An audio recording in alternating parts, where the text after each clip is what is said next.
In 1773, Benjamin wrote several satirical pieces in an attempt to diffuse tensions.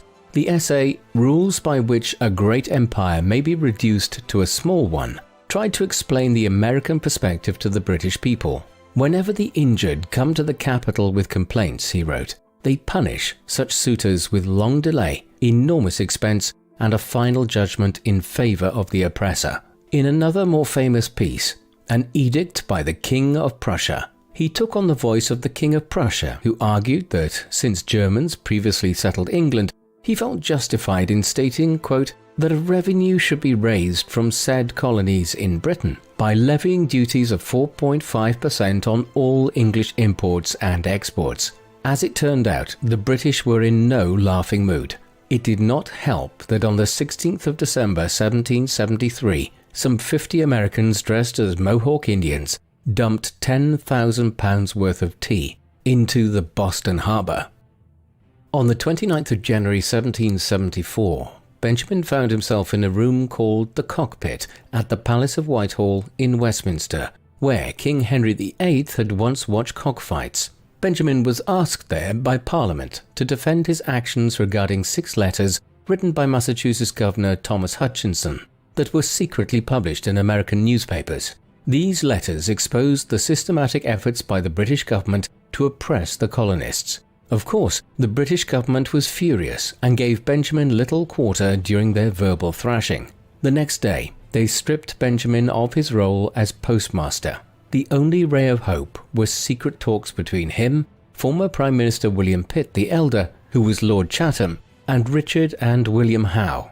While they sympathized with the plight of the Americans, politically they could not change British policy. In the midst of all of this, Benjamin's wife Deborah died.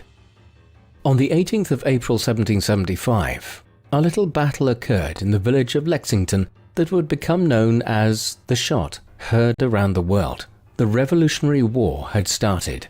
Benjamin was already under sail to return home when it occurred. He landed in a country that had already held its first Continental Congress. Benjamin literally stepped off the ship as delegates gathered for the Second Continental Congress. He joined the next day as a delegate and ardent patriot. He had finally decided which side he would take, but first he had to talk with his son William in an attempt to pull him to his side. During a meeting at Trevose, owned by Joseph Galloway and located north of Philadelphia, the two Franklins talked. William insisted that they all remain neutral in the American conflict, only to hear his father say that the only recourse for the terrible treatment the Americans had experienced was complete independence. William responded that his beloved country would soon be in flames if the Americans continued their violent course. Both left this meeting bitter and sad, knowing that they had chosen opposite sides. This was not the case for every delegate to the Second Continental Congress. Many still held out hope that the British would see reason. On the 5th of July 1775, John Dickinson pushed through what became known as the Olive Branch Petition to be sent directly to the king, insisting that the troubles were started by meddlesome members of Parliament and requesting that the king come to their rescue.